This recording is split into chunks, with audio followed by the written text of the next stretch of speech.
here's the core sentence for this week's sentence building exercise. So to start out with this, we want to look for the verb at the end and identify some of the particles that can help orient us to the sections of the sentence. So first of all, maybe we'll notice some of the particles. So we see a third case marker here. We see a la, case 2, 4, or 7. We see a ki, the sixth case.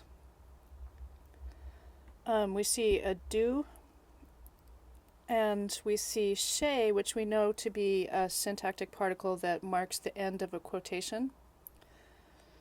And then let's look at the verbs. We see the final verb, sulwadup, which we know to be a compound verb, meaning to make a request, or perhaps to ask. And what other verbs do we have here? We have another compound verb, sungdu sul.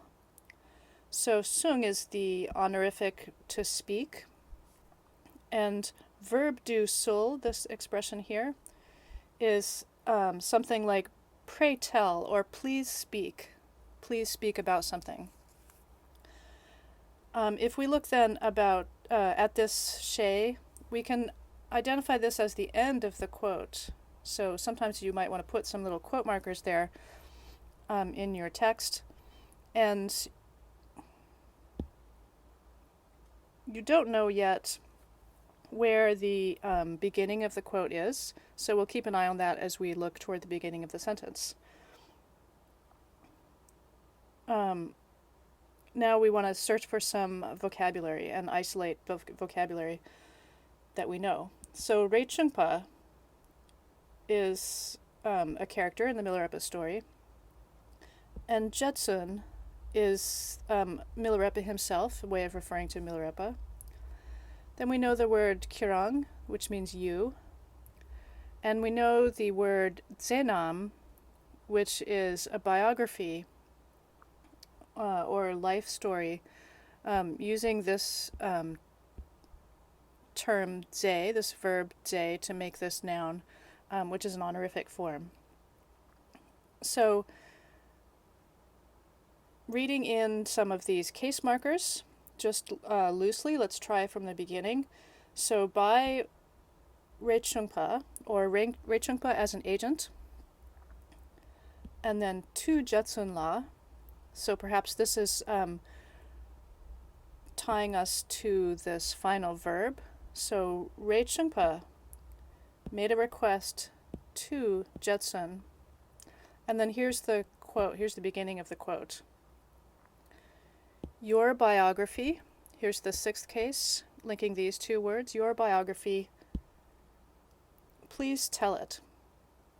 So, in other words, Rei Chungpa made a request of Jetsun, pray tell or please tell your biography.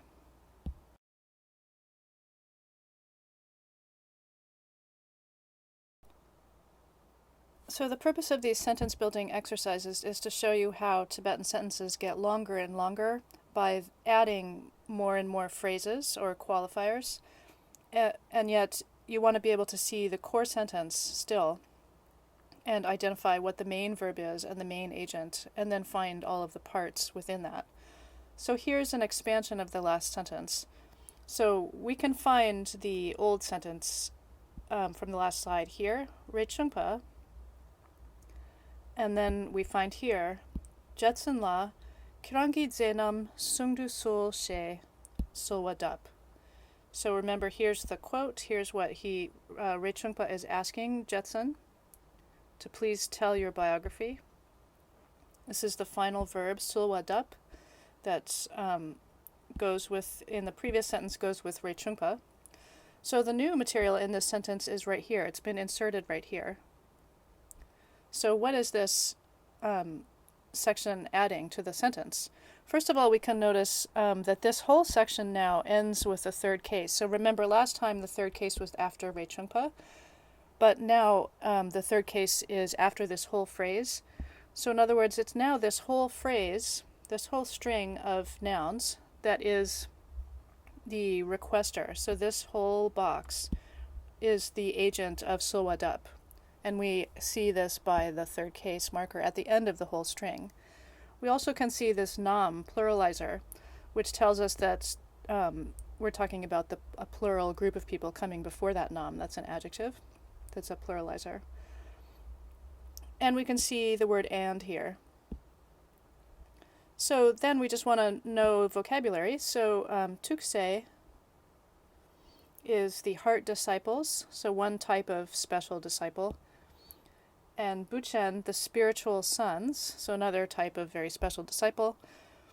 And so we just add this as nouns in a list. So Reichungpa and the heart disciples and spiritual sons, all of them, that's the nam, they are the agent of Sowadup. So it's they as a group who requested that Judson tell his biography.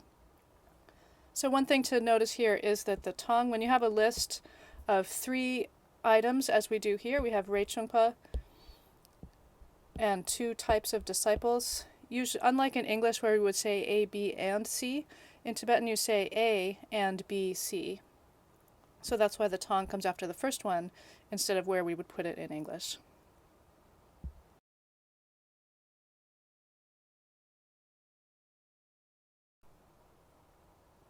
Now the sentence is getting longer. So let's start by finding the original sentence that we had in the last slide.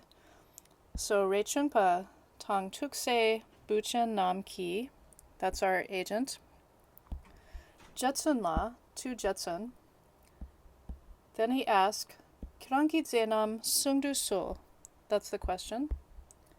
She sul wa dup. So that's where we ended our last sentence. But now what do we see here? A third case marker at the end of sul wa dup. So this verb that was formerly our final verb has been turned into a noun. It's been nominalized by adding that pa. And then it's been turned into a third case noun. So this is now linking to what comes after it. So let's see what comes after it. First of all, let's go to the final verb, and we see sung. This is the honorific for to tell or to say. And often sung, when you see a text quoted in another text, often the speaker or the author of this verb sung is marked with an ablative or fifth case ne. And so here we have jetsun ne. So jetsun ne sung is the basic structure of this final part. And then what do we have that he said? He said ni giyapyum rik. Sorry, there was a typo here. This is supposed to be a sa rik. Ni giyapyum rikru tang cheba. So this is the thing that he said. So let's go back to the main structure of the sentence. So what we had before is Reichungpa and his students asking Jetsun to please tell your biography. And then we ended with this Sowa Dappa, which is now turned into a third case. So this is a case of the third case reasons or means, if you recall that use of the third case. So it's because the students asked Jetsun to tell his story that the Jetsun told it. So this is how you read the structure of the sentence. So often, if you see a long phrase like this and then you see a verb that's been nominalized and that has a sa on it that's been turned into a third case, you can safely assume sometimes that this is a third case of reason or means. And you might want to put a little comma there in your text to indicate that what comes after that is a different phrase. So it's because of what comes before that that the thing afterwards happens, right? So because he was asked to tell his story, the Jetsun-la told it. And then what did he tell it? What's additionally said right here about his telling of it? We notice this phrase tang cheba, which we have learned as a phrase that means together with. This is the syntactic particle that in English we would translate as with, and this is a verbal noun that means together, to be included with or together with. So so what he told is his own. Ni is a way of saying his own. It's like rang. So ni gi yapyum, his own parents. This is his parents. And then rikru means lineage or family or race, caste, clan, something like this. So his own parents together with his lineage, you might say, something like that. So Jetson told his story together with his parent, including, in other words, in English we might say, including his parental lineage.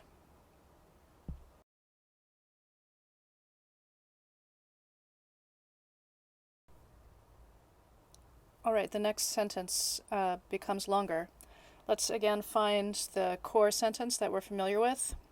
Rei Chungpa and his disciples, that's the agent, key. Jetson La, to Jetson, said, please tell your story.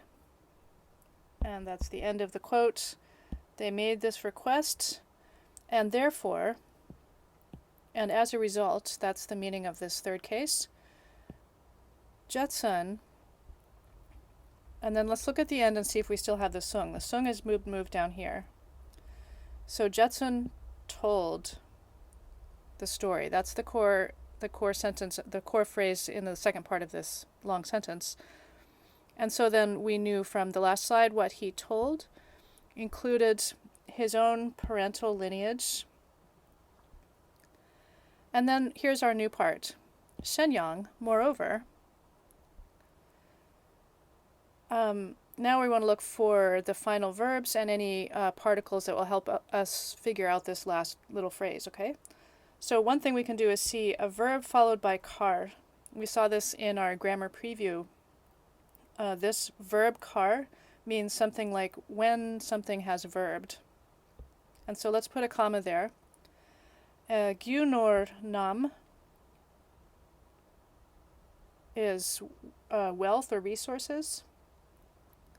And aku tang ani la, that's uncle and aunt, and then in 2, 4, or 7 case. And then chul tsul. So verb tsul is an expression you should know that means how to verb, or the way of verbing, or the manner of verbing. So chul is a verb that means to entrust, this one. And so what do we have here? Moreover, how, let's go back to the end. How the wealth, so this is in the nominative case, you see, no marker. The wealth was entrusted to uncle and aunt. After, or when, reading this part, his father died.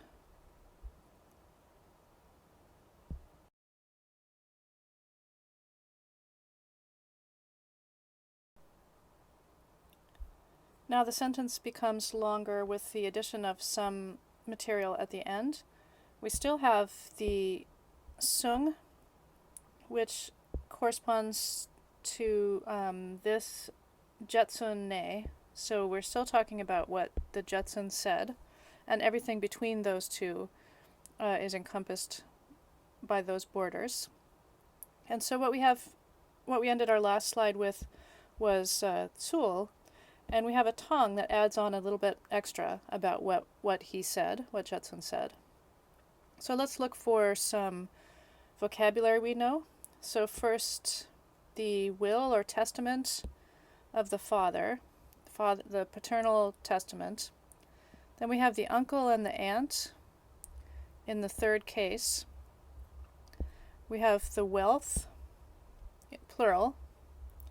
And then we have a string of verbs. Here's a verb that's been nominalized with the pa, and it has a 6th case marker that links it to this final verb here. So first we'll start out with the shell that ends here with the final verb. This verb, kor, means to turn or encircle, or in this case circumvent. And so that will go with the most distant possible agent in this phrase. So the paternal testament was circumvented. And then what was it circumvented by? We read what's in between there. It's by the uncle and aunt not giving back the wealth. So the uncle and aunt, this verb, that agent, that noun, works with this verb. This is the verb J, to give. And here it's been, a negative particle has been added, and this particle here, to give, that means to give back. That makes it into a verb that means to give back. So they did not give back the wealth.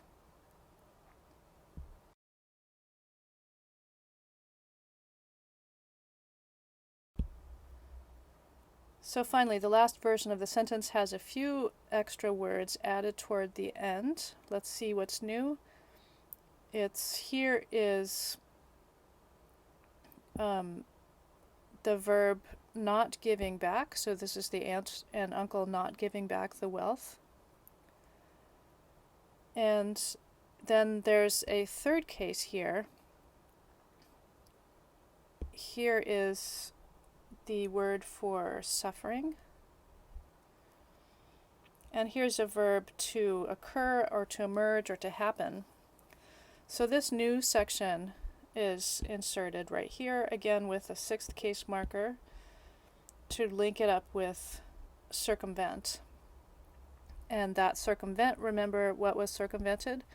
It's the paternal testament, so that's the subject of that verb. So the paternal testament was circumvented by, and we still want to read starting with the uncle and aunt, so by the uncle and aunts not giving back the wealth, and therefore, or as a result of which, reading the third case as reasons or means, as a result of which suffering occurred.